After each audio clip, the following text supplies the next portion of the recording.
Welcome to Catholic Connection with Theresa Tomeo, keeping you connected to your faith and your world. Theresa tackles the issues of faith and culture, the pro-life message, and media awareness. And now, here's Theresa Tomeo.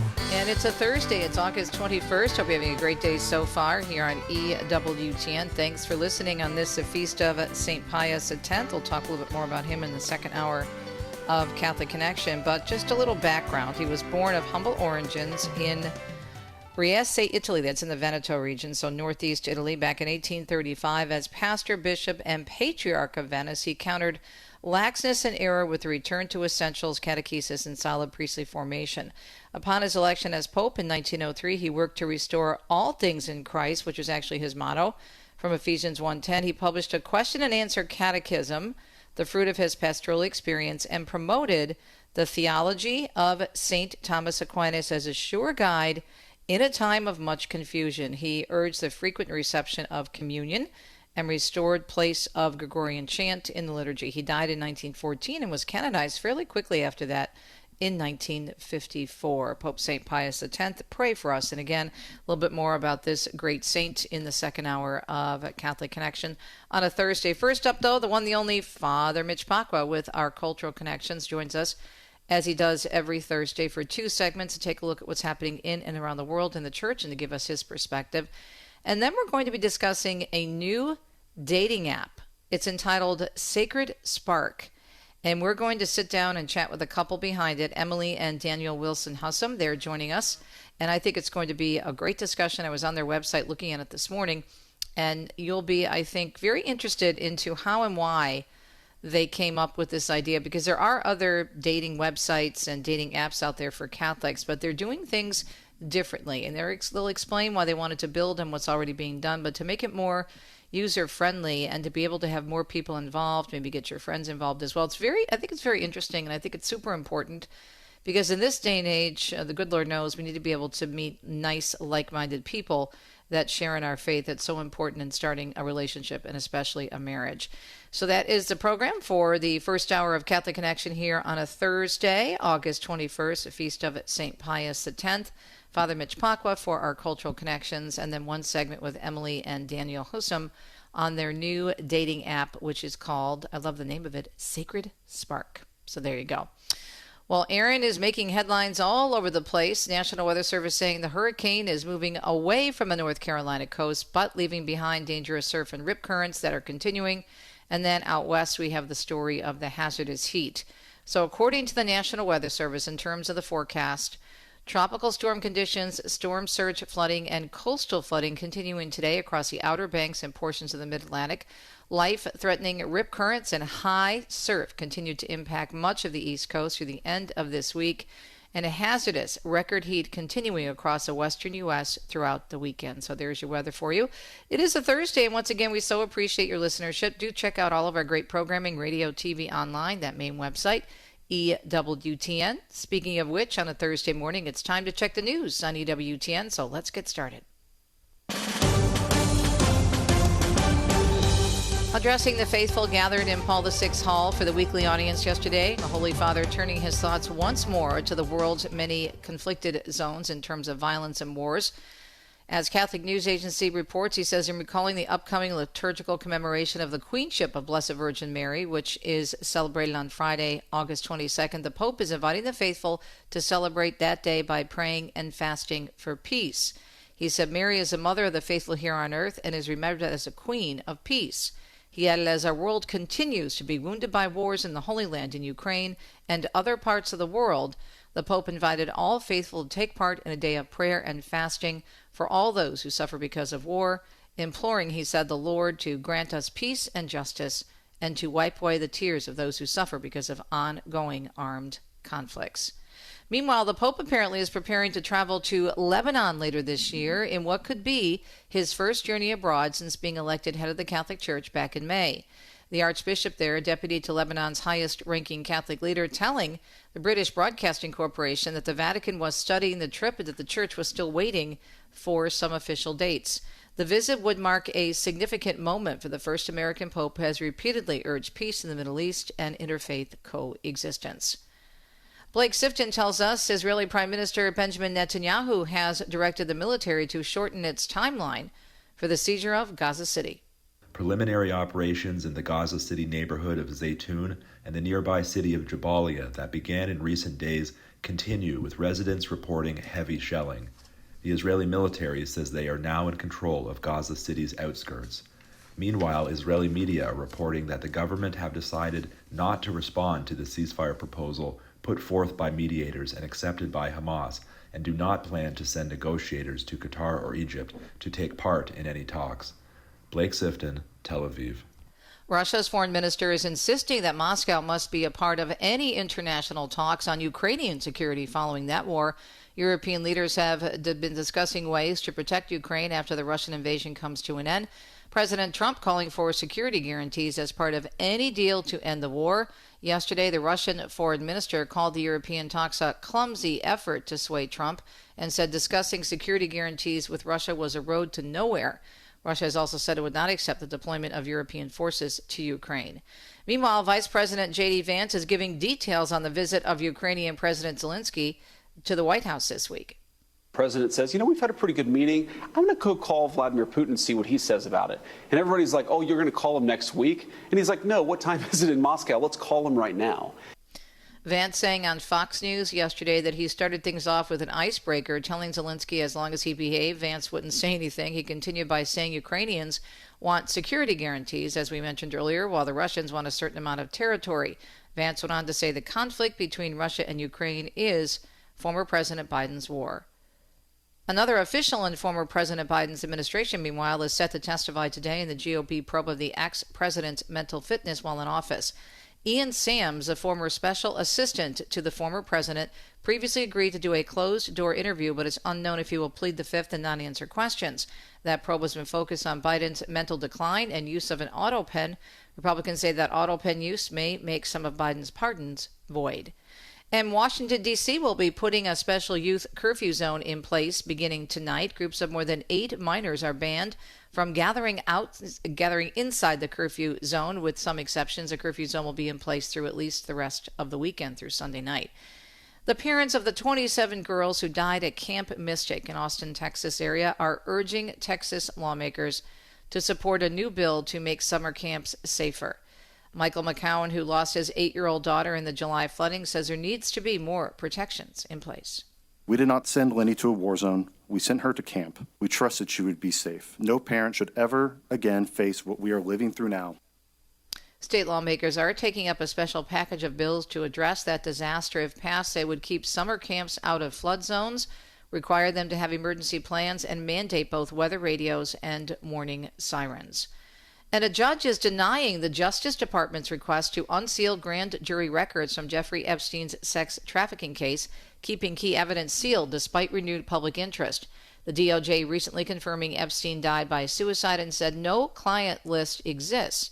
President Trump last month directed the Attorney General to seek court approval for that release. And Mark Mayfield tells us, as we heard in the weather forecast, around 40 million people are under coastal flooding alerts as Hurricane Erin churns out in the Atlantic. Evacuations have been ordered for North Carolina's Outer Banks, and a state of emergency has been declared as the storm's outer bands look to bring storm surge flooding to the region. Swimming at most East Coast beaches is being advised against due to life-threatening surf and rip currents. Tropical storm conditions are forecast in Virginia starting today. Erin has maximum sustained winds of 105 miles per hour, with the National Hurricane Center at last check putting the storm about 200 miles southeast of Cape Hatteras, North Carolina. I'm Mark Mayfield. And as you just heard, swimming remains banned at many tri-state beaches and other areas along the coast as the hurricane creates high surf and dangerous rip currents. And in New Jersey, officials such as Seaside Heights Mayor Anthony Vaz is warning folks not to enter the water at all. If you're in the water, we're going to ticket you, and maybe even more severe consequences.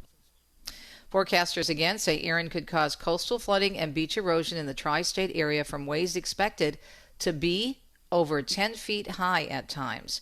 Forecasters say Atlantic, Cape May, Monmouth, and Ocean counties may see up to 50-mile-per-hour wind gusts. New York City beaches and state-run beaches on Long Island are also closed to swimming during the day. The Southwest, meanwhile, is headed into a major heat wave with some 80 million people under warnings and advisories from the southern border up into Utah. That state, along with Arizona, Colorado, and New Mexico, will see higher than average temps throughout the weekend. Now in Southern California, the heat warnings there started yesterday morning, with officials saying residents could see some of the hottest temperatures of the summer so far this year. Death Valley expected to reach 120 degrees, while Phoenix and Las Vegas will see 112 and 110 respectively. Daniel Martindale tells us a man from Pico Rivera, California, now facing a federal charge on suspicion of blocking ICE agents from detaining a janitor. On Wednesday, a federal grand jury indicted 20-year-old Adrian Martinez, who is a U.S. citizen. He is charged with conspiracy to impede federal agents and will be arraigned today. Martinez was arrested on June 17th after allegedly interfering when a janitor was being detained by ICE agents at a shopping center in Pico Rivera. The U.S. Department of Justice says he and other people parked their vehicles to block the agents from leaving. Martinez could face up to 6 years in prison if he's convicted as charged. I'm Daniel Martindale. And President Trump's immigration policies are putting a spotlight on crime committed by illegal immigrants. ICE detainer requests to jails are soaring as the new administration continues its immigration crackdown. Somewhere between 8 million and 12 million removable aliens came into the United States. That's Art Arthur with the Center for Immigration Studies says it's a numbers game. Detainer requests force jails to hold inmates until the feds can pick them up. The question going forward will be whether there is a detention bed space to accommodate them. This week, Texas opened up the Lone Star lockup at Fort Bliss. And the Texas Senate could vote on a congressional redistricting plan as soon as today. This after Texas House Republicans passed a plan to redraw congressional maps. 88 ayes and 52 nays. House Bill 4 is finally passed. The State House reconvened yesterday after protests from Democrats that saw them leave the state to break quorum and delay a vote. The new congressional map would create 5 more Republican-leaning districts that is expected to be approved by the Senate there in Texas. A new survey says false information online is a major threat. According to the Pew Research Center, 70% of those polled say online misinformation is a major threat to national security. Terrorism being a major threat was polled at 61%. And the global economy's condition came in at 60%. Climate change and infectious diseases polled lowest at 50%. The survey was done March 24th to 30th. March 24th to the 30th of 2025, so conducted a few months ago. And CVS's pharmacy benefit manager Caremark will be paying almost $290 million for overcharging Medicare for prescriptions more than 10 years ago. A federal judge gave the order this week after the company was found liable back in June. Caremark was accused of manipulating how drug costs were reported, leading to false reports back in 2013 and 2014. We hope your Thursday is going well. The feast of St. Pope Pius X. Good to be with you on a Thursday, August 21st, 2025. Coming up, our regular Thursday guest, the amazing Father Mitch Pacwa from EWTN and our Cultural Connections. And then we're also going to be taking a look, and this is very cool and I think very interesting if you have some people in your life that are single and maybe looking to meet other Catholics. Emily and Daniel Wilson Hussem will be joining us. The topic is Sacred Spark, a brand new app that will be launching next month regarding dating, and they'll tell us all about it. Thanks for tuning in. We appreciate you. Hope you're having a blessed day. It's August 21st. We'll be right back.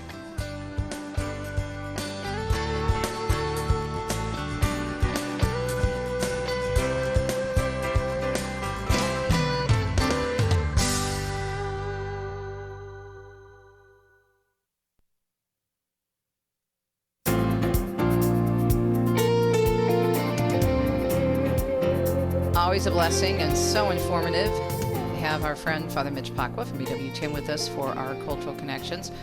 Father, good morning. Always great to have you on the Feast of St. Pius X. And that we have a lot of issues going on in the world, and I always love to get your perspective, a truly Catholic perspective. Our Holy Father calling for a day of prayer and fasting tomorrow for peace, looking at not only what's going on in the Middle East with Gaza and Israel, but also, of course, the developments in Ukraine or any movement toward peace. What are your thoughts after the meeting with President Trump and Vladimir Putin and then the gathering on Monday, which was a very quick turnaround? The Trump called the leaders from Europe and they all came in, most of them.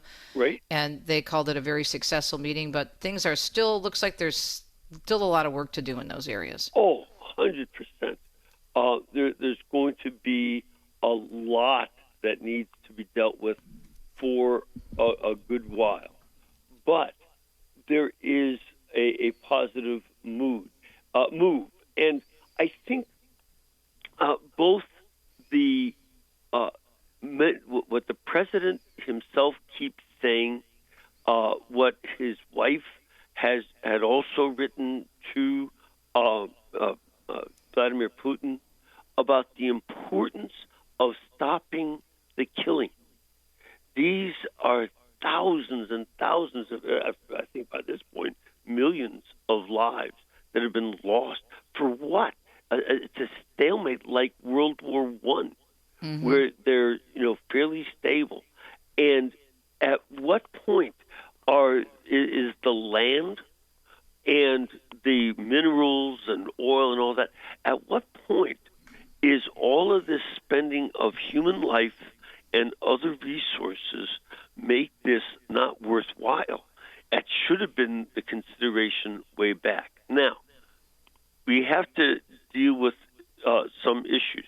These same areas of Ukraine were that the Russians want to annex. These had been brought up for negotiation back in 1991 when the Soviet Union was collapsing. Soviet Union was falling apart, and in the midst of, I don't know how well you remember these days when Boris Yeltsin was trying to rally people of Russia against a rebellion by staunch communists who wanted everything to stay Soviet Union, and that rebellion failed, and the different Soviet it would be the equivalent of a state in our country, roughly. That's why it was called the Soyuz Sovietsky, the Union of Socialist States, and these were just falling away all over the Soviet Union and becoming independent countries like Azerbaijan and Armenia and Georgia, and Ukraine was pretty much one of the big leaders of that because they were the biggest Soviet outside of Russia, and Russia itself was one Soviet, and so all that's fallen apart. And during that time, Gorbachev tried to negotiate getting the Donbass region and all as part of Russia. The reason was the border for that area had been drawn long before the breakdown of the Soviet Union, that the Ukrainian Soviet was already established as borders. But Stalin had killed millions of Ukrainians, and he deported millions of others because they didn't really like communism. And so by starving 6 million people, I think in 1933, just taking all their food, confiscating it, and leaving 6 million people, men, women, and children, to starve to death, emptied out the place, as well as taking others from Donbass and the other regions in that eastern area. And he replaced them with Russians. Stalin did, that is. And it still has a strong Russian population, but it was inside the borders. It would be roughly equivalent to Texas as an independent state within the United States. Okay, that makes sense. That border is there.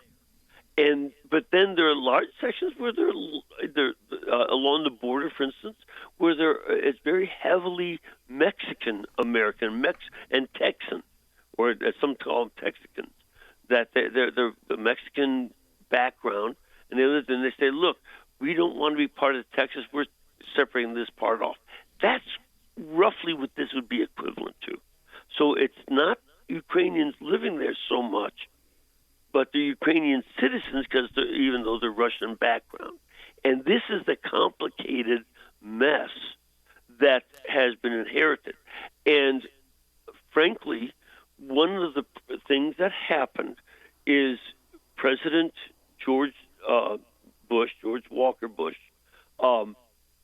approved, the first Bush, approved of this separation of Ukraine. He was getting pressure here from Ukrainian Americans as well as from the government of Ukraine. And he, said that they should be independent, supported it. He got Gorbachev all angry with him. But the Soviet Union was just falling apart, and Gorbachev was the president of the Soviet Union, while Yeltsin was the president of Russia, and basically the Soviet Union disappeared, and Russia became its own separate country and stronger. But Yeltsin and Putin never liked each other. The infighting that was going on within these countries was very complicated. And there's a guy named Sergei Plokhov, Plokhov, who has written a detailed history of all this complicated stuff. If you're interested in understanding the background, Plokhov has 2 books on this. I strongly recommend him for just laying out what happened in this falling apart. Well, this, the tension then is, would Ukraine join NATO like Lithuania, Estonia, and Latvia did, and Poland, and these other East European countries? They gave up communism and the totalitarianism from Soviet Union, and they became part of NATO. And that pushed Russia even further back and made them a small. And Russia's population continues to diminish. They're also weak in terms of their population decline. They have so much abortion and stuff that their population is way smaller than it was at the beginning of World War II. Wow.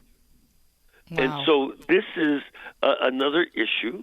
And also Russia, their medical system fell apart in the mid-'90s and all this. Well, in the face of all of this going on, you also see that President Clinton promised Ukraine, if you give up your nuclear weapons, we will guarantee the integrity of your borders. That was in 1994. Because they didn't want, nuclear weapons are so dangerous.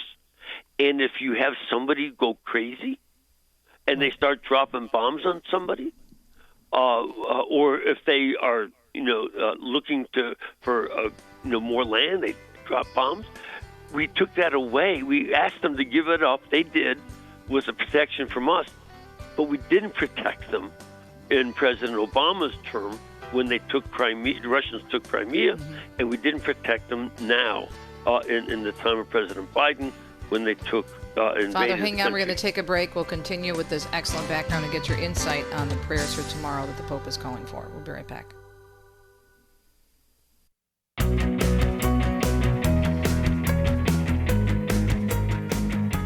Having a great conversation with Father Mitch Pacwa, our very own Father Mitch Pacwa. Really needs no introduction. Of course, one of our most popular radio and TV hosts here at EWTN, author, scripture scholar, and just a wonderful pastor with a pastor's heart. And he just told me about a very interesting anniversary for you today, Father. We got to get that in. This is a great sidebar story, not related to Russia or Ukraine or peace, but no. Well, it is actually, because we're glad we have you praying for peace as a wonderful priest on International Network. So, what's the anniversary today? Today's the anniversary of my last date. Ah, okay. Who remembers August 20th, 1968, 7 o'clock? You forget all the details. Mm-hmm. Eileen Corcoran, sweet girl. You forget all about that stuff. Well, we're sorry for Eileen, but we're very happy for the One Holy Catholic and Apostolic Church. So thanks for saying yes to the priesthood. All right, you gave us a great background in terms of getting a general but brief understanding. It's very hard to wrap that up in like 9 minutes, but you did a very good job. So tomorrow, the Holy Father calling for a very special day of prayer and fasting, calling on the intercession of Our Lady, Queen of Peace. I think this is important because it helps us really kind of refocus, because we were talking during the break, sometimes we hear about these international conflicts and they're so big. I mean, these superpowers that are involved, and you have Europe and Russia and the United States and Ukraine, and you've got the situation in Gaza and Israel. You're like, I can't even, what am I supposed to do with this, Lord? Well, we take everything to Jesus and pray, right? Yeah, well, and see, this is one of the things. We, as a church, and as individuals, should not be looking at all towards this call for more land, protecting land. That's not our concern. We are pro-life in every aspect. That includes making sure that the people who are in Ukraine, men, women, and children, and the people of Russia, we don't want them to suffer. We don't want them to die. That would be a truly wicked thing.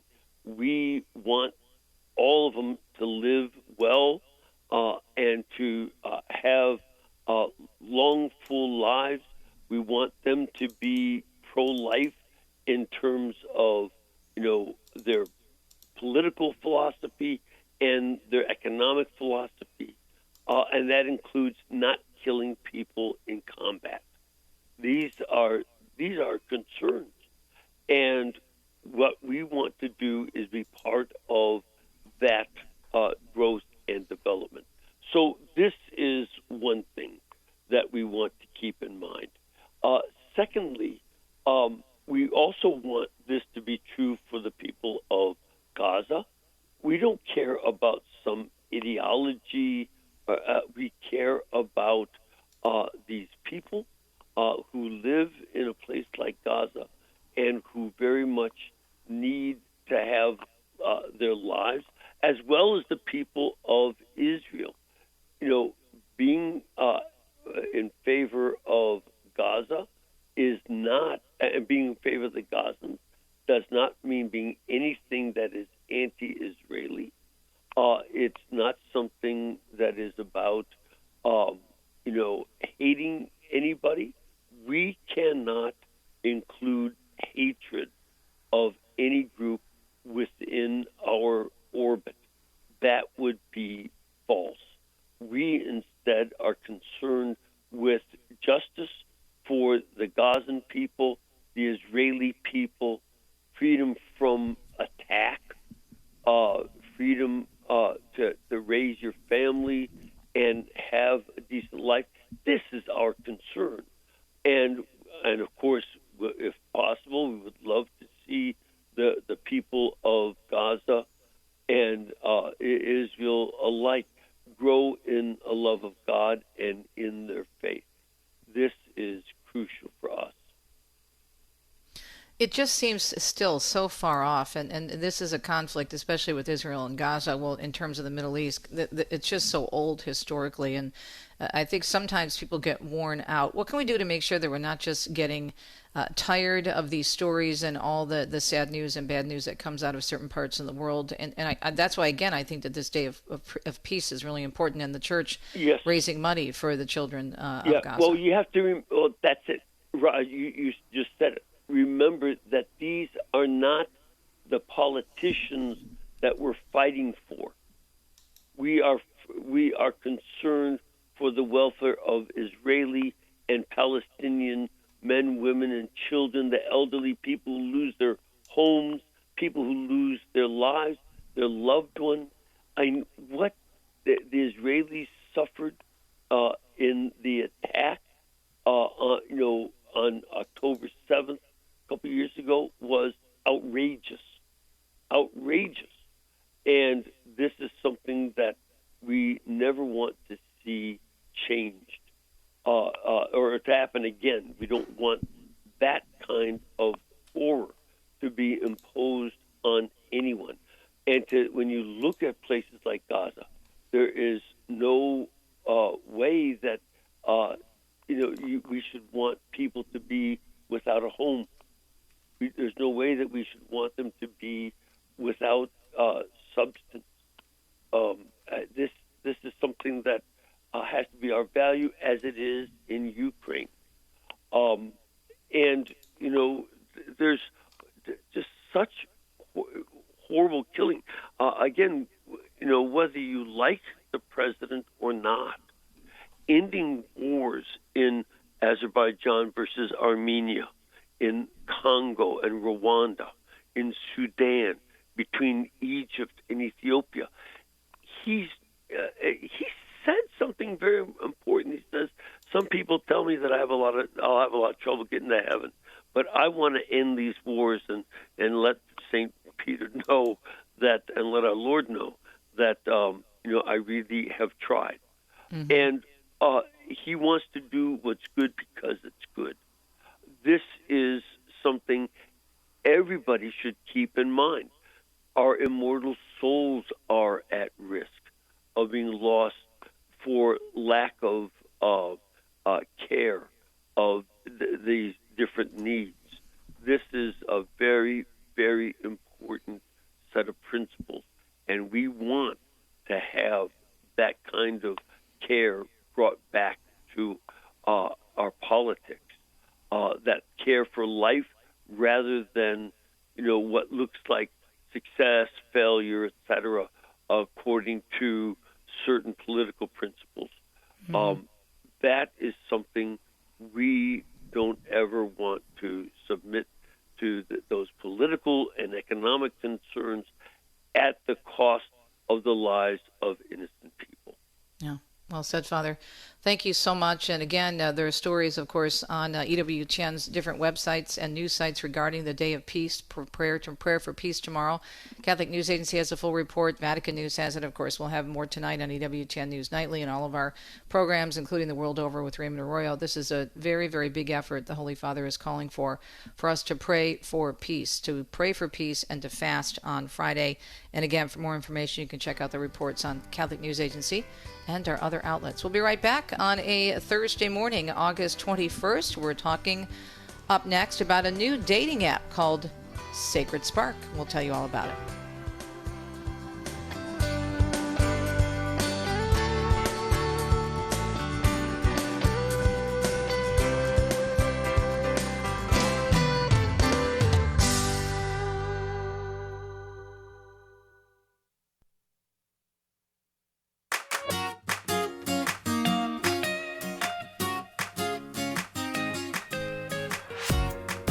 Minutes past the hour. It is a Thursday morning, August 21st, 2025. Theresa Farnan here, Catholic Connection, and we keep you connected. Hence the name of the program, as I always say. Emily and Daniel Wilson Hussem are intending to keep people connected or get them connected through a brand new, beautiful app that is for Catholic relationships, and it is entitled Sacred Spark. And my understanding is, and Daniel, I'll go to you first, that you're going to launch this in a few weeks, right? Good morning. Thanks for joining us. Yes, good morning. Yes, we will be launching Sacred Spark at the end of September, so we are very, very excited to get closer and closer each day.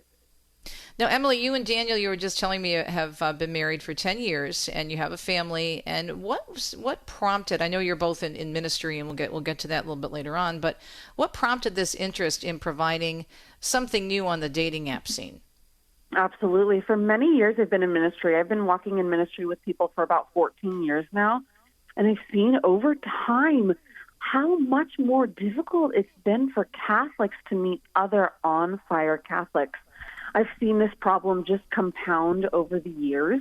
And we really wanted to do something about not only helping single Catholics connect, but to really help guide them on their dating journey. It's been such a beautiful thing to see how many Catholic singles desire the vocation of marriage. And so we really looked at each other and we thought, how can we help fix this problem for the church? Let's do it. We felt a real strong call from the Lord to do this, and that's why we created Sacred Spark. So, Daniel, what's different about Sacred Spark? Because, as you know, I'm sure you did your research, as anyone would do, to developing a new product. Basically, there are other resources out there online, aren't there, for Catholics trying to meet other Catholics? Yeah, no, 100%. And so there's a lot of things that make Sacred Spark different. And so for us, it's the most important thing, obviously, that it's authentically Catholic, but then also that we're doing it in a new approach. And so we're not trying to repackage something that, hasn't worked in the past. We're here to raise the standard and really redefine what modern Catholic dating should be in this digital space that, we find ourselves in. And so just a few features that I'll name that make it very different is this unique matchmaking feature. So we want it to really be something that the community is involved in as well, and really blend technology and tradition together, and allow you as a single to not have to go through the journey on your own, but have your close friends and family help carry the load with you and invite them to be your personal matchmakers on the application as well. And so it's something where we, again, combine those two worlds and really focus on online connections for offline relationships. And so, there's features like that just make it really stand out, but also really focus on intentionality, keeping it very personal and very purpose-driven and human as well. And having that human component in the digital space is extremely important. So, Emily, this like your friends can be your matchmakers. They can help you out and give them their thoughts on the person you're trying to reach out to? Yes, you can invite, say, my name is Marissa, and I'm a single 37-year-old gal, and I have a friend named Sarah, and I invite Sarah to be my matchmaker on the app. Sarah can hop in the app, and she can look through potential matches for me, kind of like blending technology with tradition to say, just like you were set up by someone. And so Marissa can say, hey, Sarah, will you look through these guys, see who might be good for me? If Sarah finds James and James has a matchmaker, Sarah can talk with James's matchmaker to say, hey, I have this friend Marissa. This is what she's like. Do you think she and James would be a good fit? And then they can go from there. It's a beautiful way to bring what's happened for so many years in connecting people into the digital space and have our singles feel supported, feel championed, and feel like there are people with them on the journey who want to help them meet a beautiful Catholic person. So, Daniel, what about the ages? Because I'm sure there's singles of all ages that are looking, to be connected with someone who has a similar faith system. Are there different sections within the app that, depending on the age differences? Yeah, so as we see now, so we have a wait list open with thousands and thousands of singles on it, and so now we're at approximately 88% in the age ranges between 18 and 35 years old, so it's definitely skewing towards that age range, but we're not prohibiting anybody from a certain age for joining the application. And so users within the app, singles can go and set certain age filters as well, but again, we're not prohibiting anybody at any age from joining. And so what do you have to do, Emily, to get started on the app? How does it work? So right now, today, anybody can join the wait list. That is available via sacredspark.app. And not only that, if you join the wait list today, we have a free resource. It's called Dating 101. Not only do we want to help Catholics connect with one another, we want to help heal the dating culture and transform the dating culture. In these 14 years of ministry, I realized too many people weren't told how to date. They weren't guided in what healthy dating looks like. So when singles go to sacredspark.app, they're put on the wait list. When we launch at the end of September, that's what we're planning for and working toward, they will be available to download the app. Then they can set up their profile, and then they can get connecting and hopefully start something good with another single Catholic on Sacred Spark. That's awesome. We're talking with Emily Wilson Hussem and her husband, Daniel Hussem. We're talking about their new app that will be launching in September, Sacred Spark. Daniel, in terms of, we hear all these horror stories, and I'm sure you looked at all this as well, but this is kind of just to give some more background and to comfort people a bit, because let's say they're not all that great with technology, although most young people are, I would say. But if they're a little bit, maybe if they've been burned by another dating app or another site, what kind of protections, what do you advise people to do if they have some of those concerns? Yeah, what I would advise them to do is obviously put this at the foreground because in anything in our world, right, we want everybody using Sacred App to feel safe and to feel confident in connecting with others. And so what also makes Sacred Spark different is that we don't just ask users to verify through email or phone and kind of hope for the best. We're also utilizing in-app video verification to ensure that singles are who they actually say that they are, as well. Just again in the digital age and using technology and so forth. So yeah, those are other components that we're building in. Emily, you said some very interesting things, and I wanted to pick up especially what you said about how people didn't know how to date.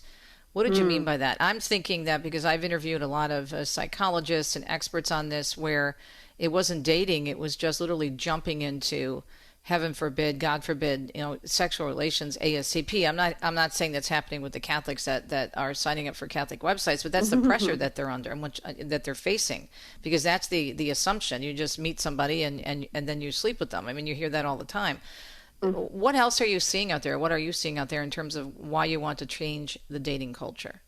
Yeah, the reason we called the course for Sacred Spark Dating 101 is because at its most basic level, what I have found is, any single saying to me, people jump into the dating pool and they aren't even emotionally ready for a relationship.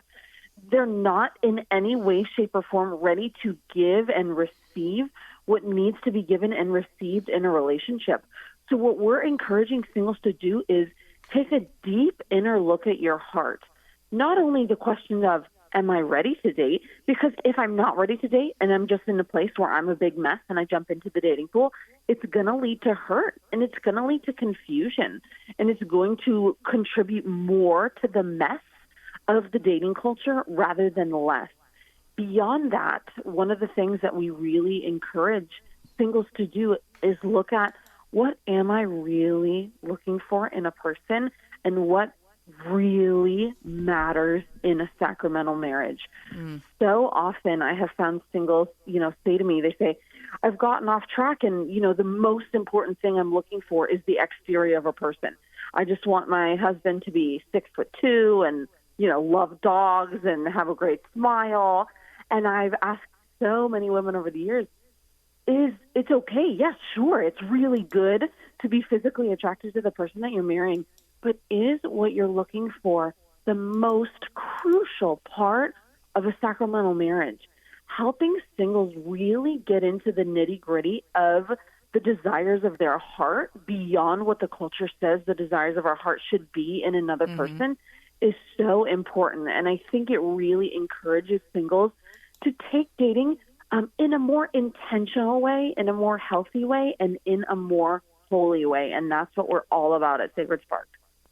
So in addition, obviously, to do interviews such as this one, how else are you getting the word out? And what about different dioceses around the country having access or talking about this? What are you seeing and hearing in the church? Daniel, I'll go to you. Yeah. So how we're launching Sacred Spark is different as well. And so we're actually launching at the end of September on a diocese-by-diocese approach. And so what that means is for any dating component like this to work, you need three things. You need males, you need females, and you need them in a set vicinity. And so we're launching on a diocese-by-diocese basis, and we actually have a live tracker on our website at sacredspark.app where singles can see exactly the road of their diocese to unlocking at launch. And so that has created this momentum in a lot of these different dioceses all across America to help support their singles to get their diocese unlocked so that the singles in their community can get full access to Sacred Spark right at launch. And so a lot of the word has been getting out just organically through word of mouth, as well as our social channels at Sacred Spark app has been getting a lot of traction, and that shows the great need for something like this, and also the great, with the momentum that we're seeing, the great need, but the great, just excitement around this from the Catholic community to come and band together and help support their singles, which is really beautiful.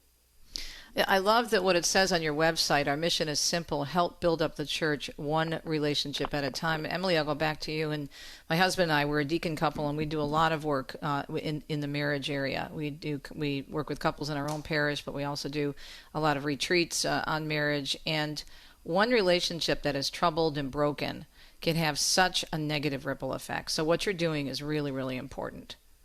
Yeah, thank you very much. Thank you for your ministry. I think the Wives of Deacons, I love meeting you all at conferences and events and retreats because I think that the work that you do is so important and so beautiful to support your deacon husbands, and I don't think you're given enough credit. I know you're not looking for credit, but to all you deacons' wives out there, I just wanted to say a special shout out to you today. You do so much for the church, and I'm so grateful. Thank you. But again, I think, both of us in your line of work and what you're doing in your ministry, your individual ministry, Emily, which is beautiful, your books and your talks, and then Daniel, what you're doing in media, and we'll have to have you back on for your other projects, because I really wanted to hit this hard this morning in this app because it's so important. But again, both of you, if you want to comment, as we have about a minute left, one relationship, Emily, it really can, whether it's positive, it can set off a positive spark, hence the name, right, of your app, or it can do something in a very negative way, right?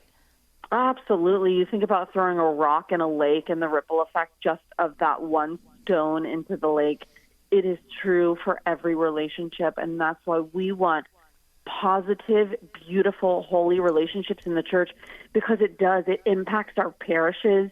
It impacts our communities. It impacts immediate families and extended families to really change the world. Bringing two holy Catholics together can change generations of people, which is such a thrill to think about.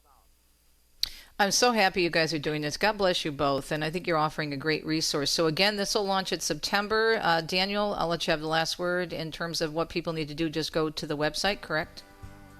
Yes. Go to sacredspark.app, and then there's just join the waitlist from there, and then we'll see you guys at the end of September on the application. Can't wait to see where this goes. I think it's going to be amazing. Thanks to both of you for all of your great work and for thinking of not only the church now, but the church in the future. We'll be right back.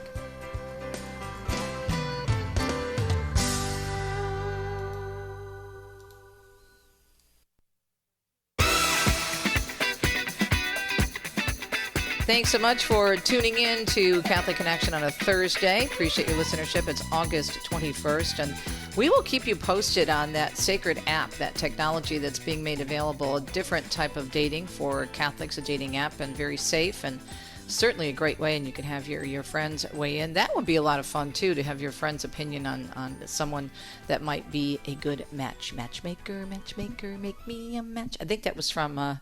That's how old I am, Fiddler on the Roof, if I'm not mistaken. And that song popped into my head when I was doing the interview. Anyhow, I digress. Coming up in the second hour of the program this morning, we are going to take a little bit of a close-up look at our saint of the day, St. Pius X, who is from the beautiful region of Veneto, where Venice is. So if you're looking at your Italy map, obviously that's in the northeast. But that whole area up there is just fascinating because everybody thinks of the Veneto region and they just think of Venice, but there's so much more to that.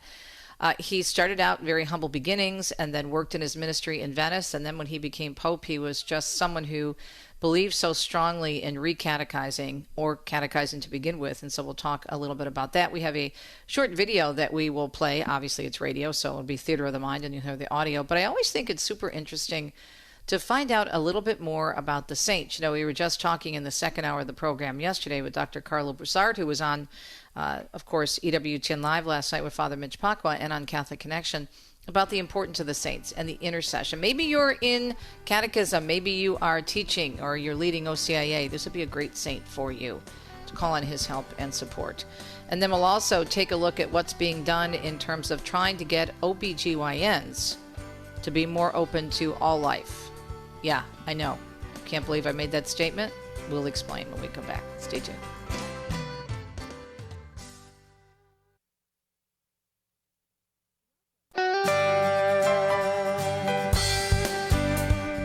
Welcome to Catholic Connection with Theresa Farnan, keeping you connected to your faith and your world.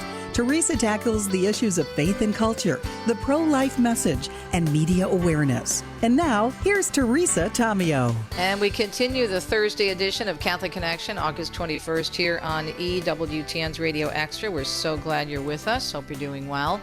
Today is a feast day of Pope St. Pius X, and we will be taking a look at his life and his dedication to strong catechesis, getting back to the basics, And then we'll also let you know where he is buried. So if you're going to Rome, maybe for the end of the Jubilee year, can you believe we only have a few months left in 2025, but there's still plenty of time to get there, especially if you have a pilgrimage or whatnot coming up.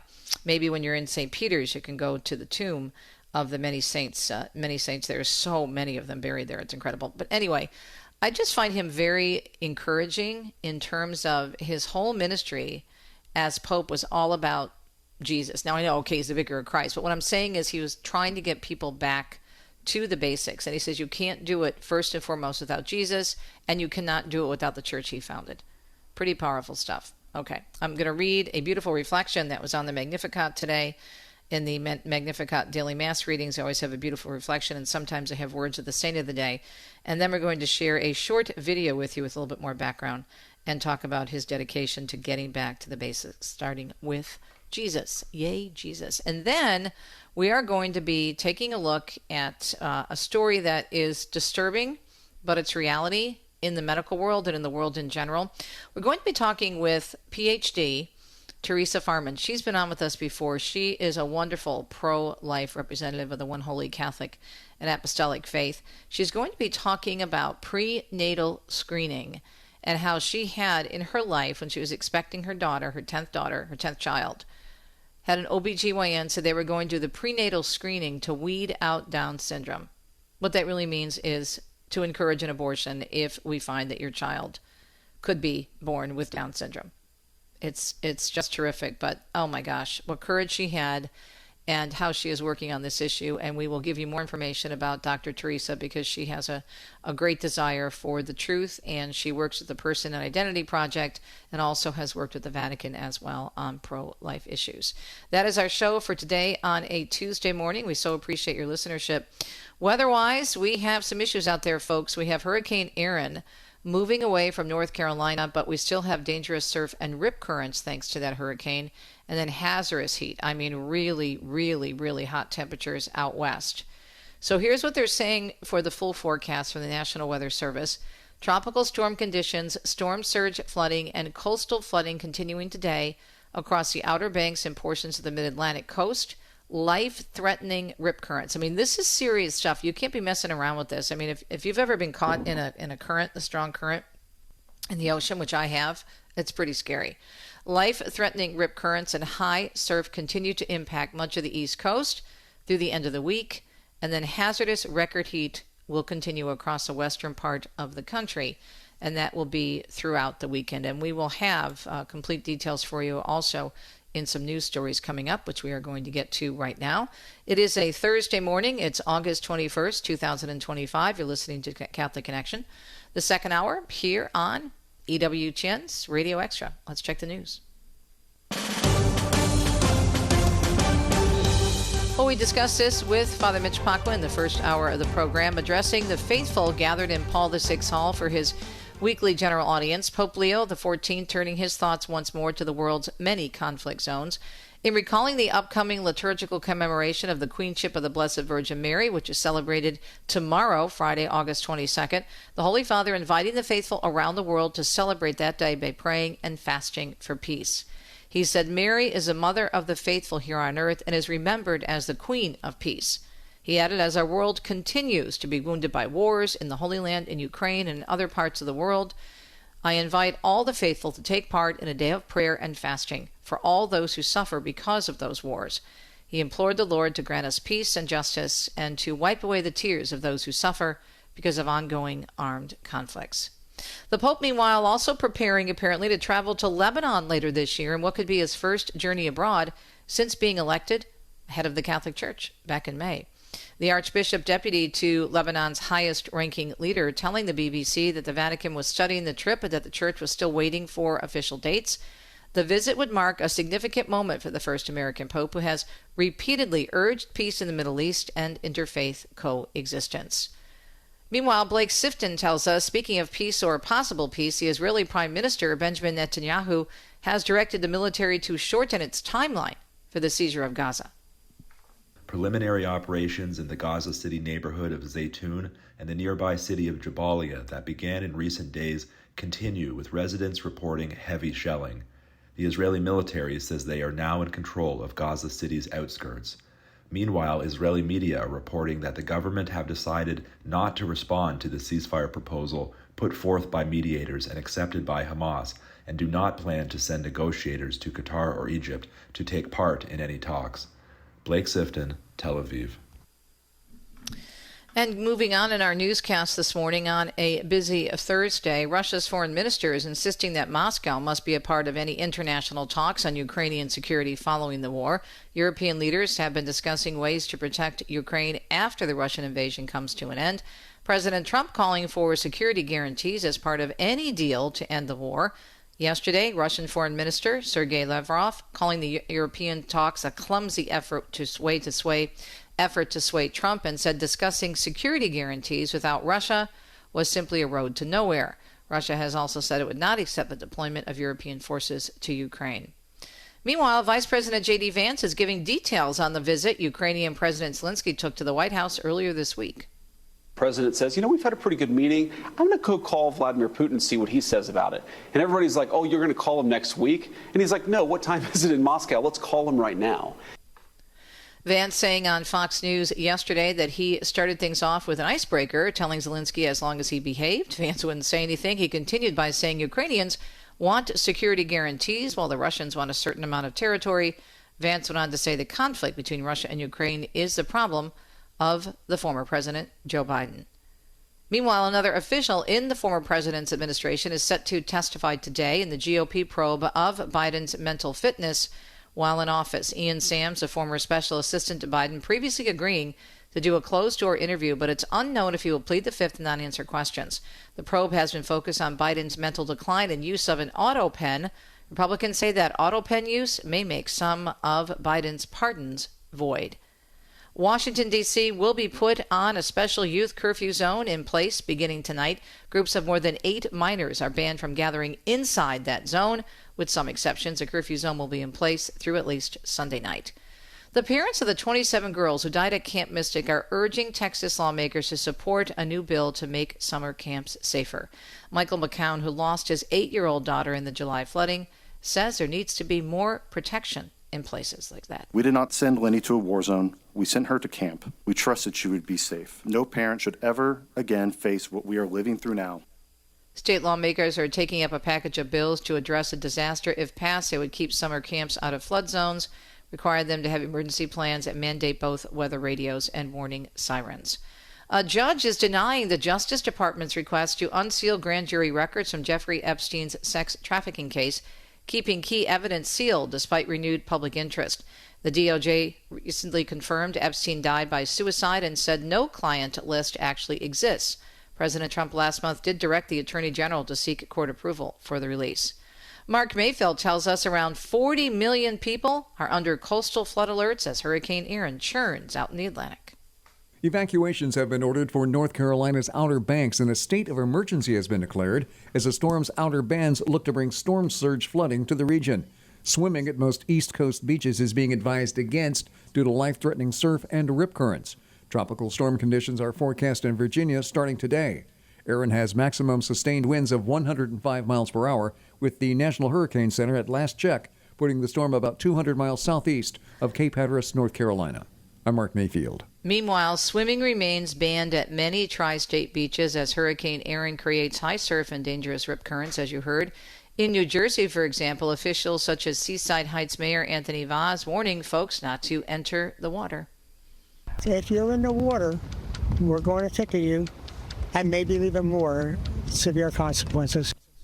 Forecasters again say Erin could cause coastal flooding and beach erosion in the tri-state area from waves expected to be over 10 feet high at times. Forecasters saying the Atlantic, Cape May, Monmouth, and Ocean counties may see up to 50-mile-per-hour wind gusts. New York City beaches and state-run beaches on Long Island are also closed to swimming, at least for today. The Southwest is headed, meanwhile, into a big heat wave with some 80 million people under warnings there and advisories from the southern border all the way up to Utah. That state, along with Arizona, Colorado, and New Mexico, will all see higher than average temperatures through the weekend. In Southern California, heat warnings started yesterday morning, with officials saying residents could see some of the hottest temperatures of the summer. Death Valley is expected to reach 120 degrees, and that'll happen tomorrow, while Phoenix and Las Vegas could go up to 112, and 110, respectively. Daniel Martindale tells us a man from Pico Rivera, California, now facing a federal charge on suspicion of blocking ICE agents from detaining a janitor. On Wednesday, a federal grand jury indicted 20-year-old Adrian Martinez, who is a U.S. citizen. He is charged with conspiracy to impede federal agents and will be arraigned today. Martinez was arrested on June 17th after allegedly interfering when a janitor was being detained by ICE agents at a shopping center in Pico Rivera. The U.S. Department of Justice says he and other people parked their vehicles to block the agents from leaving. Martinez could face up to 6 years in prison if he's convicted as charged. I'm Daniel Martindale. President Trump's immigration policies are putting a spotlight on crime committed by illegal immigrants. ICE detainer requests to jails are soaring as the Trump administration continues its immigration crackdown. Somewhere between 8 million and 12 million removable aliens came into the United States.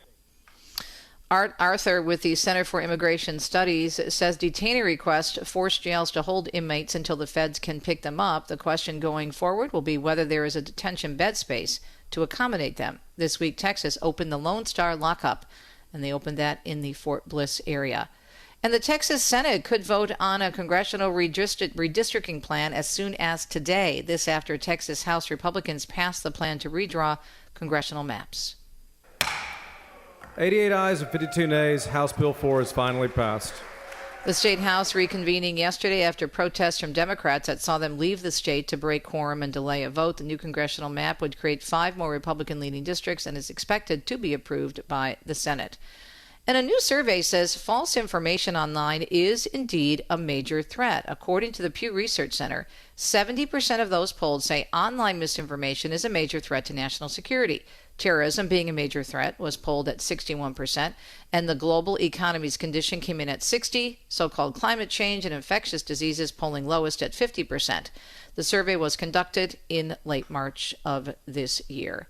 And CVS's health pharmacy benefit manager, Caremark, will pay almost $290 million for overcharging Medicare for prescriptions more than 10 years ago.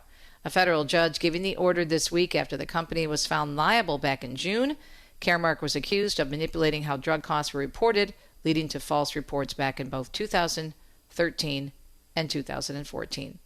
It is a Thursday morning. It's August 21st, 2025. We appreciate your listenership for both hours of the program, including this second hour on EWTN's Radio Extra. Coming up, we're going to take a look at our saint of the day, Pope Pius X, St. Pope Pius X. Some beautiful things about this wonderful leader who cared so much about getting back to the basics of the faith and did whatever he could to make sure that happened, at least in his lifetime. We'll be right back on a Thursday. Thanks for listening.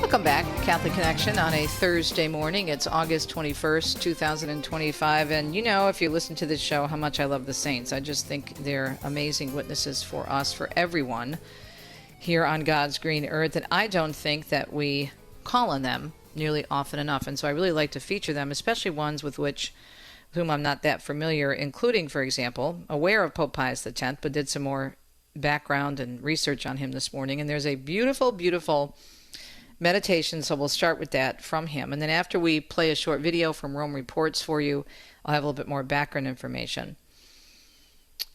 Here's this reflection from Pope Pius X, and he was very much concerned about atheism and things that were happening at the turn of the century, the turn of the 20th century, late 1800s, early 1900s, very, very concerned about it. And so that's why he was so consumed with getting people back to the basics, starting with the relationship with Christ. And this is from, I believe, let me check the bottom of this. Yes, this is actually from his first encyclical on the restoration of all things in Christ. It's just beautiful. Maybe you can look it up and pray over that today. Since it has been pleasing to the divine will to raise our lowliness to such sublimity of power, we take courage in him who strengthens us, and setting ourselves to work, relying on the power of God, We proclaim that we have no other program but that of restoring all things in Christ, Ephesians 1:10, so that Christ may be all and in all, Colossians 3:11. But we shall never, however much we exert ourselves, succeed in calling men back to the majesty and empire of God, except by means of Jesus Christ. No one, the apostle admonishes us, can lay other foundation than that which has been laid, which is Jesus Christ. It is Christ alone whom the Father sanctified and sent into this world, John 10:36. The splendor of the Father in the image of his substance, Hebrews 1:3. True God and true man, without whom nobody can know God with the knowledge for salvation. Hence it follows that to restore all things in Christ and to lead men back to submission to God are one and the same aim. Now the way to reach Christ is not hard to find. It is the church.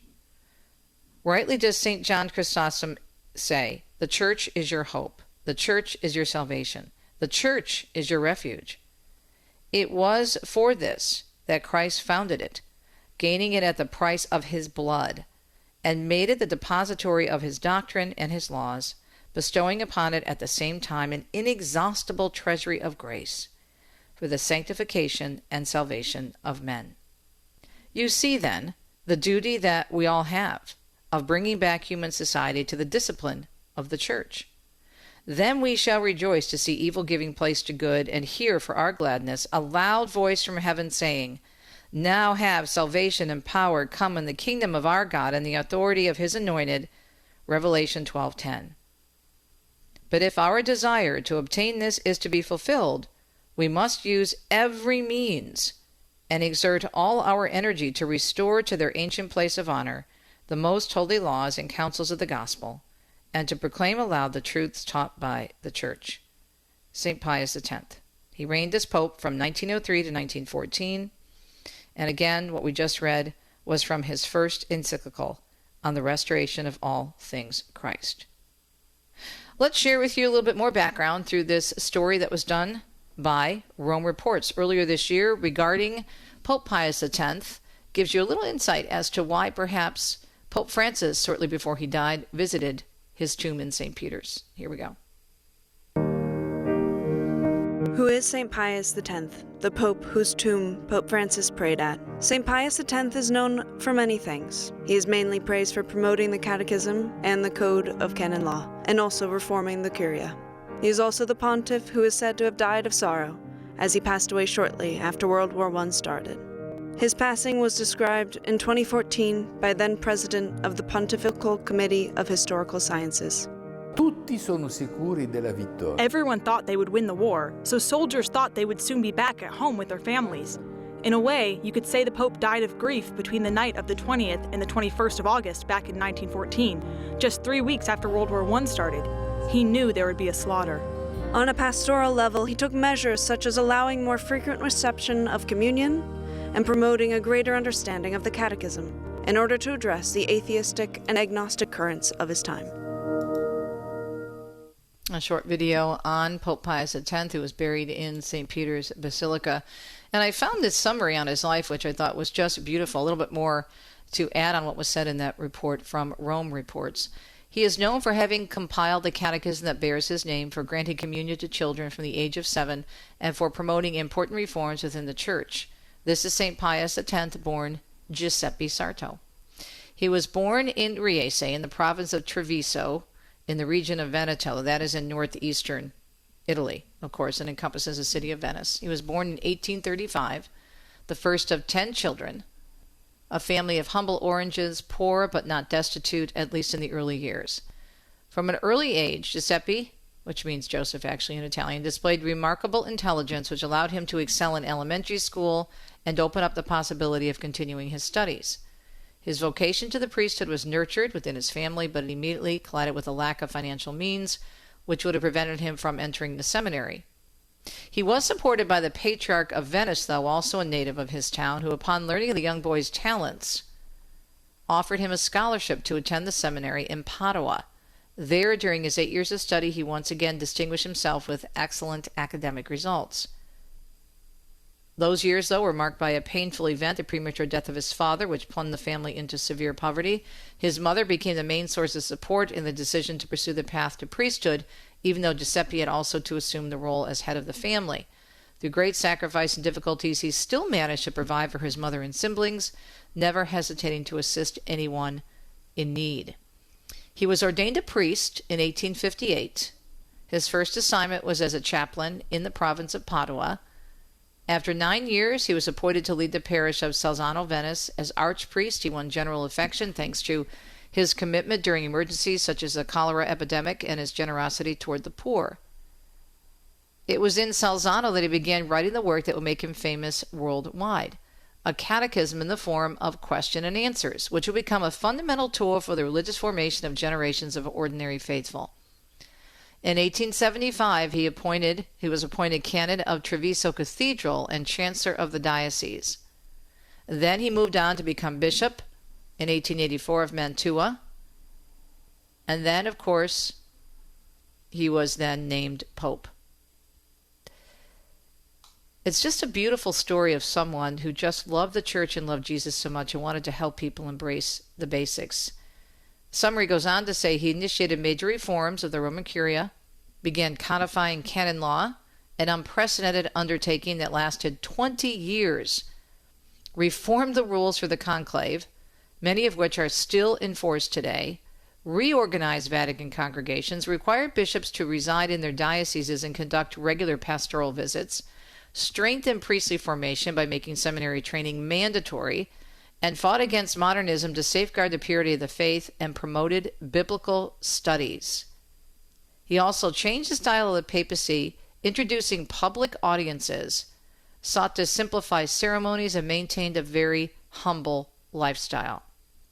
3 of his reforms are most renowned: the Catechism, famous for its clarity, simplicity, and effectiveness; the reform of sacred music, with the revival of Gregorian chant and liturgical music; the introduction of communion for children, allowing even the youngest, starting at age 7, to fully take part in the Eucharist, provided they understood the difference between ordinary bread and the consecrated bread, the body of Christ.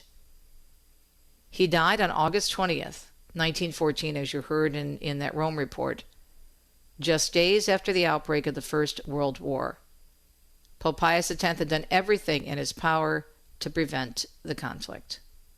This is a beautiful summary of our saint for today, and how many of us go on tours and go into St. Peter's, where he was buried, by the way. His body was moved from below in the crypt up to the main area of the church. I believe, if I'm remembering, it's on the right-hand side going up toward the Baldacchino. But how many of us stop at these tombs and look at just who's buried there and what they represent to us in the faith and what they have done to make sure that we keep our eyes on Jesus, the author and finisher of our faith. Thank you, St. Pope Pius X. Pray for us. We'll be right back.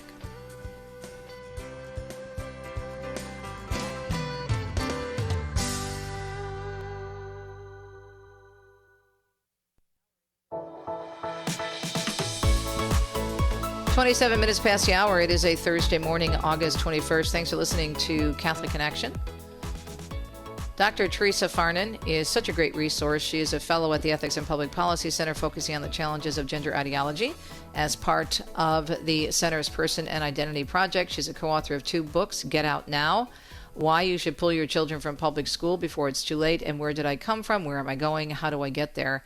She's the editor of Gender Ideology and Pastoral Practice, a handbook for Catholic clergy, counselors, and ministerial leaders, and co-authored 4 chapters. And she has a great teaching background as well, teaching at St. Paul Seminary in Pittsburgh, Franciscan in Steubenville, and Mount St. Mary Seminary. And she's also worked with the Diaconate Formation Program. Yay, my husband's a deacon, Teresa. I don't know if you knew that. The dioceses of Harrisburg and Pittsburgh. Thank you for joining us, and thank you for all of your great work. All right, so the article that you wrote was just so, it was very important, but it's very, very disturbing in terms of what you went through with your youngest daughter. So let's start out there. The article was entitled Weeding Out Down Syndrome, which is in reference to a quote from the doctor with whom you were consulting on your pregnancy, right? Yes. My first prenatal visit.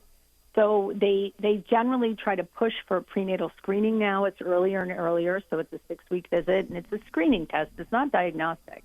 It's just to say there might be a risk.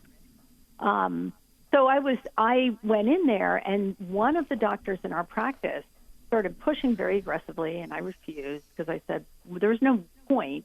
What difference would it make? And she said to me, very annoyed, she said, it's to weed out Down syndrome. And I just remember being so angry, and I said, you're weeding out persons with Down syndrome, and no thank you. What did she say when you said that? Because that's a perfect response. It's about killing people with Down syndrome, not weeding out Down syndrome itself. Yes. She scoffed. She noted it on my chart, and that was the end of the visit. She was, but I think it was because I was older. I was not having any of her nonsense. I was in my 40s. I was like, you're not going to intimidate me. Just stop this. And so she just noted patient refused screening, and that was the end of the visit. And I did not see her again until I was in labor with my daughter, delivering my daughter with Down syndrome. Wow. And then what happened? But Do the reason tell. why I didn't see her was I chose. We had 6 to 8 practitioners in that group, and the rest of them were lovely. In fact, what happened was at the 20-week ultrasound, they realized that my daughter had a shortened nasal bridge, and so they called me in. And I remember the nurse saying, hey, we saw something on the ultrasound. And I said, I know, it's a high risk of Down syndrome. And there was a pause, and the nurse exhaled and said, I knew you would be good with this. Aw. And from that point on, the care was amazing, but it was because I didn't go back to that doctor. So who ended up delivering your baby? Because there's a little bit of a twist to that, too. Yes. So I went into labor, my water broke, and I went into the hospital, and wouldn't you know it, that doctor was on duty. And I almost asked for a different doctor, and then I thought, no, I think this woman needs to care for my baby. Because this is the baby she thought I shouldn't have. And so she cared for me until 20 minutes before I gave birth, and the doctor who rotated on was actually the doctor who helped craft a plan of care for the pregnancy once we found out the baby had Down syndrome. And so it was like very providential. I was very conflicted having her anywhere near my baby, but I kept thinking to myself, God has a plan, and maybe part of it is that she needs to see that we're not afraid, and she needs to have to care for my child. Reading the entire article, what is so tragic is that weeding out Down syndrome, as you say here, though, the attitude means you're killing babies, right? But then what's really being missed is the kind of care that you had, and there can be a plan once they are diagnosed in utero and how to care for the baby in terms of, is there anything have to be done during the birthing process or afterward, how to best, and come up with a plan of care as opposed to just, we're just going to eliminate this life. Right. No, that's exactly right. But I think it was beneficial being an older mother. Of course, you're at higher risk for having a child with Down syndrome. But I think the benefit was that I had the weekend to think about it, and I said, okay, what are the risks here? What do we have to worry about if this baby has Down syndrome? What is the worst case scenario? And the worst case scenario, obviously, is that the baby's born with a massive heart defect and has to have heart surgery. So by the time the doctors called me on Monday, I talked it over with my husband, and we said to them, we want a plan of care for this baby that is non-invasive, that will not hurt her, no amnio. I don't want to do anything that could cause a miscarriage, but I think it's very reasonable to do a fetal echo, right, and see if the baby's heart is okay. And if you want to do some labs, we can do lab work now. If you want to confirm it with a screening, fine, but we all both know what's going on here. And I think the doctors were relieved. It was like a plan of care where they could feel comfortable that they knew the worst case scenario. Now, my daughter does not have significant cardiac issues. She has some little things, but nothing that needed surgery. So from that point on, then, for both of us, we could relax. So the prenatal testing was good to be able to care for the baby. But the problem is the only reason why they're offering prenatal screening at 6 weeks is to facilitate abortion. Right. Because at that point, the mother's not attached to her baby. It's another mechanism for abortion. Yes. Yes. Because you're barely pregnant. You haven't even really gotten to know your baby. Most people don't know you're pregnant. And in my experience with many of my friends, with the friends of mine who knew that they were expecting a baby with Down syndrome, they experienced a tremendous amount of pressure from their doctors, who would call them repeatedly saying, you need to schedule your abortion in the next 2 weeks. They would call them repeatedly and do that?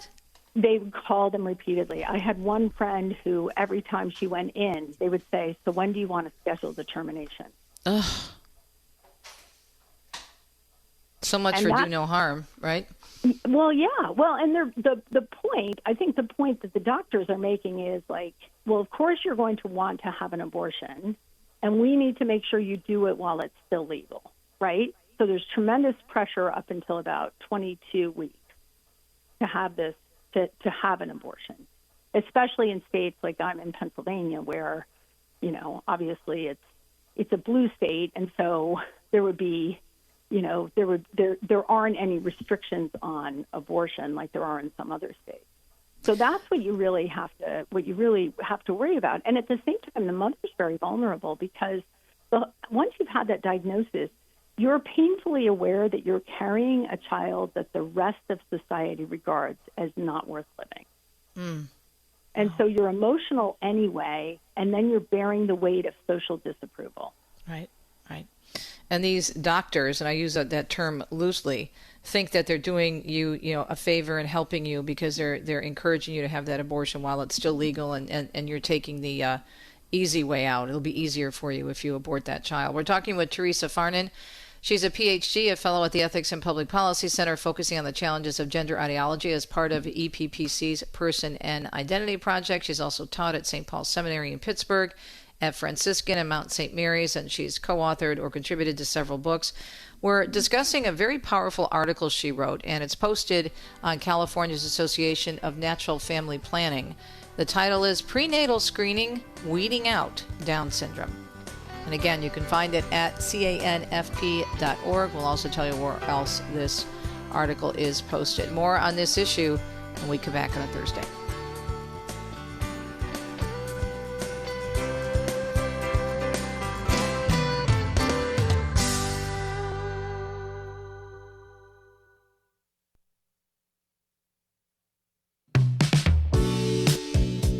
The title of Dr. Farnan's article, Prenatal Screening, Weeding Out Down Syndrome. Of course, the subtitle comes from a conversation she had with her doctor, which quickly changed things in terms of not being her doctor any longer, thanks be to God. That was 13 years ago, and her daughter, Annie, you were telling us, Theresa, during the break, she's like the center of attention in the family and at the parish and at the school. She's a dynamo. Adorable pictures of her in this article.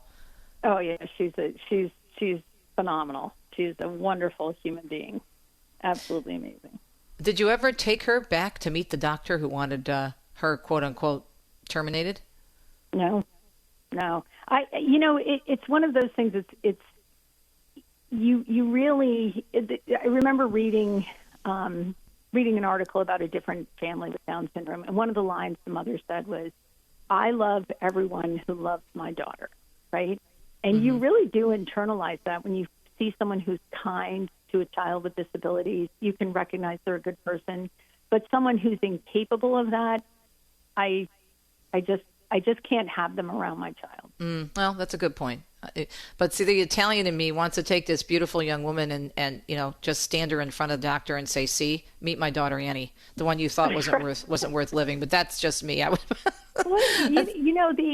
The other thing that happened after Annie was born, several months afterwards, another family received a Down syndrome diagnosis in the same parish, and the doctor's office called me and said, this family just received a diagnosis, and they've never seen a baby with Down syndrome. Aww. Can they come over and see your baby?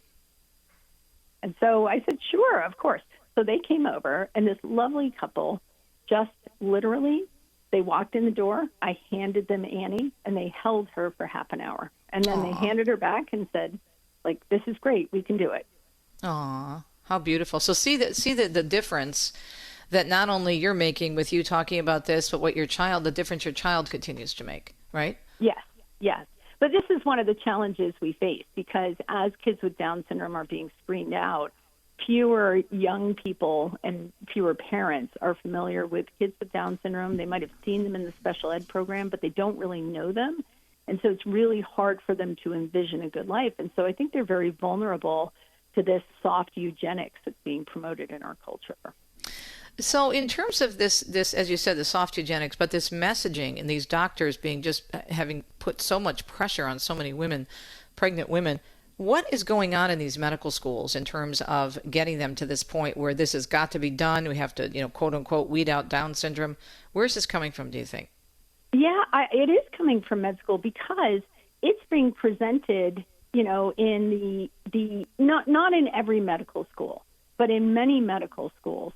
This is being presented in genetics, for example, as an example of a disease that you can eliminate through early screening and diagnosis. And so these med students walk in. Many med students do not come from a religious background. They're very science-minded. Younger people tend to be a little disaffiliated. And the first thing they hear is there is this thing called Down syndrome, and we can eliminate it by early diagnosis and screening. Well, what they're not saying is that what we're doing is we're screening out these babies and aborting them.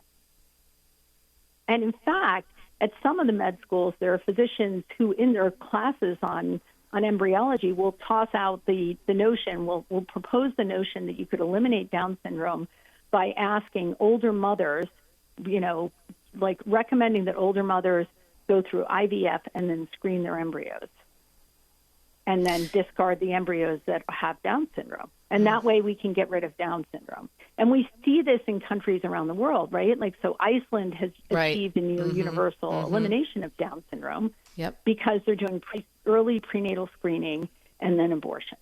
Yeah, that was a big story, actually, in CBS News. I remember you mentioned it in the article.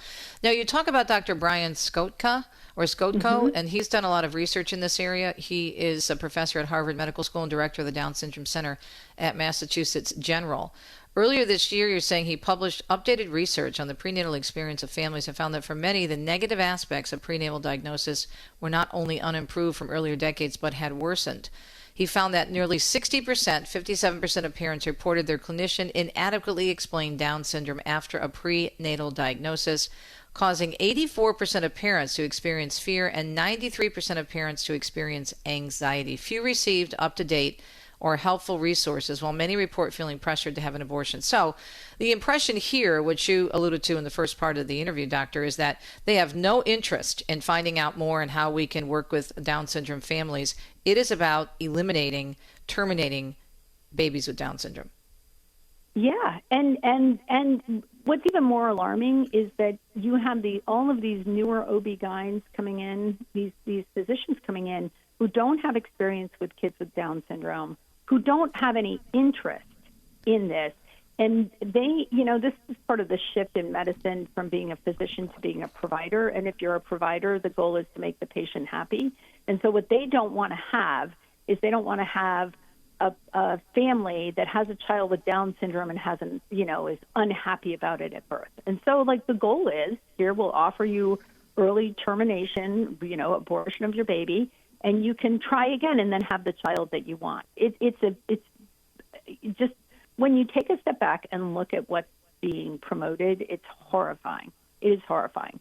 And I remember saying at one point, in one of the conversations after Annie had her diagnosis, when they called me and said, we think she has Down syndrome, I said to the nurse, I said, well, I've never had a perfect child, and maybe Annie will be the closest, right? But there's this idea that parents have to have the perfect result. And so I think these physicians are very susceptible. Many of them do not know anyone with Down syndrome at all. And so to them, this is also a life not worth living. And then the other thing that happens is... But who are they to decide it's a life not worth living? Who are they? Who made them God?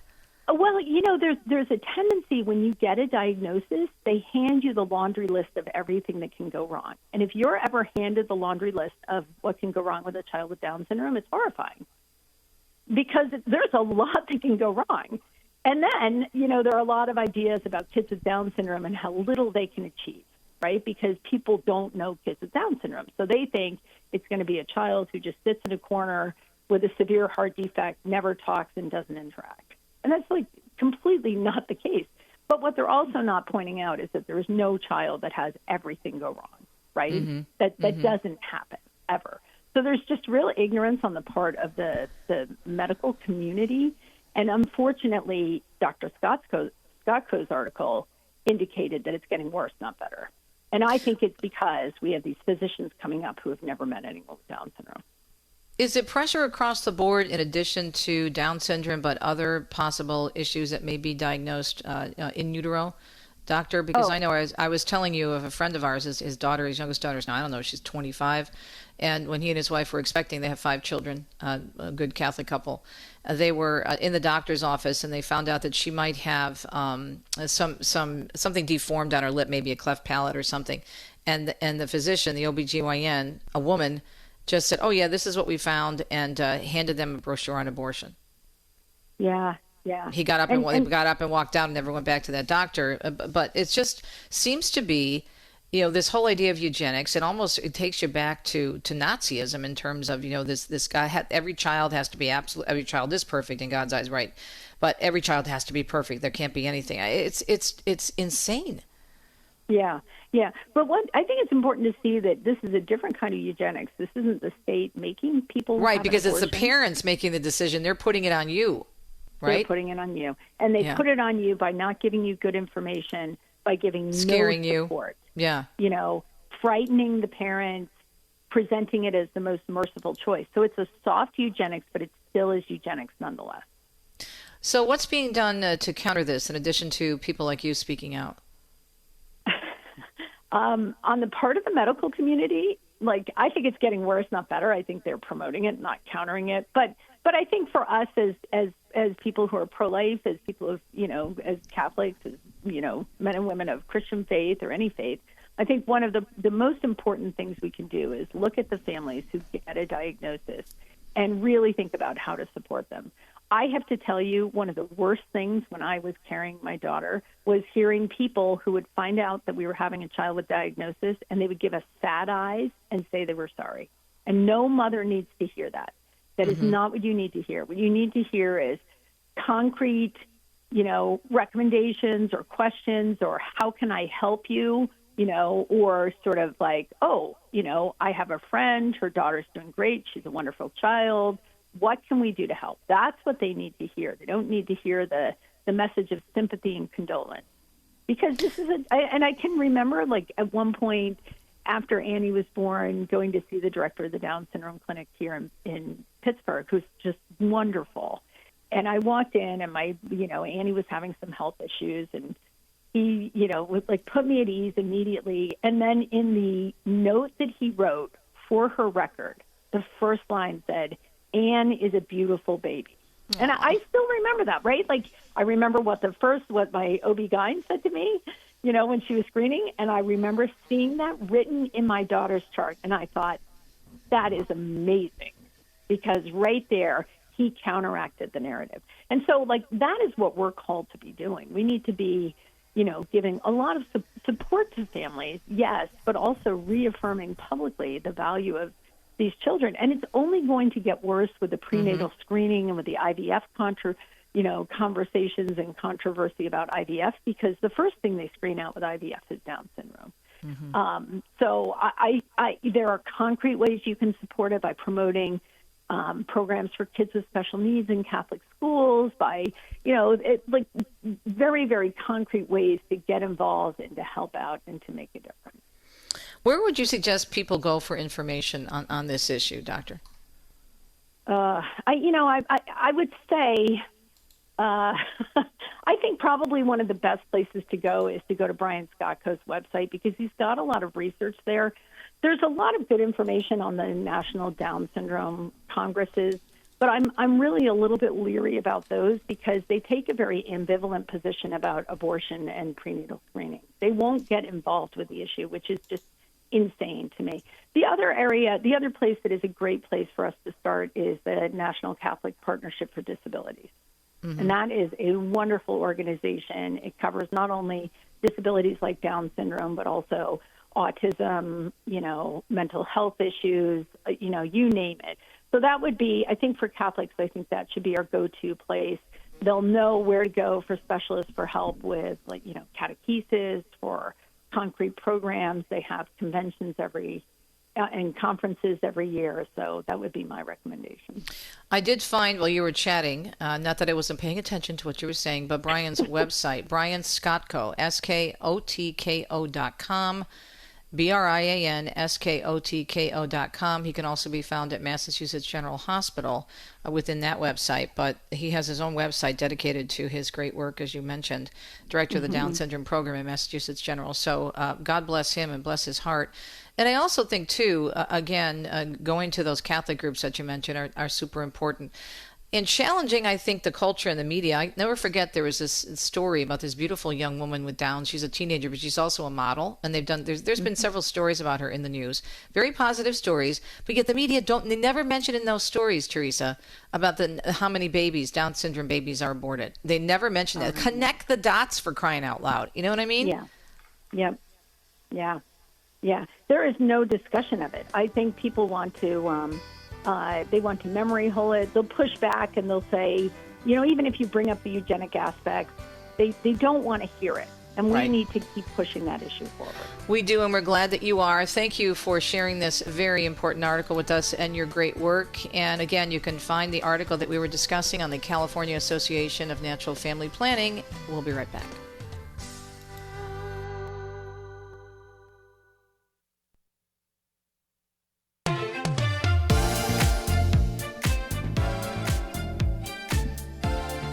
Welcome back, Catholic Connection, wrapping up a Thursday morning edition, second hour number 2, or as we say in Italian, due, August 21st, 2025, tomorrow. Doug Keck joining us, as he always does, our President Emeritus and Chief Operating Officer Emeritus, joins us with the inside word to let you know what's coming up this weekend and next week, give you a sneak peek, or the inside word, as we like to say, on the network. Fact Check Friday, which is where we take a look at the media. Sometimes it's positive, sometimes it's negative. Things about which you should be informed in terms of how the media work. As Archbishop Chaput always says, we need to know how the media work so they don't work on us. I'm just so grateful that we have EWTN, that we can talk about these issues. I was just talking to my producer, Richard, about these elitists out there, these doctors pressuring these moms and making these decisions. I was telling you, you heard my friend Chuck, who had that situation with his daughter, and they got up and they walked out. It's like, who do you think you are? Who made you God? And that attitude, it just really gets my Italian up. Anyway, I'm grateful for Dr. Theresa and for the opportunity to talk about those issues. And we will continue to do that because we are your pro-life radio network. All right. Continuing with our rundown, as we say, for the Friday show, our second hour. This hour we'll be interviewing Leah Hunt. She'll be in studio with us, finding ways to bring glory to God through trials. So that comes up tomorrow. Have a great Thursday. We'll talk to you tomorrow on a Friday. Mary, Queen of Peace, pray for us. Pope Pius X, St. Pope Pius, pray for us.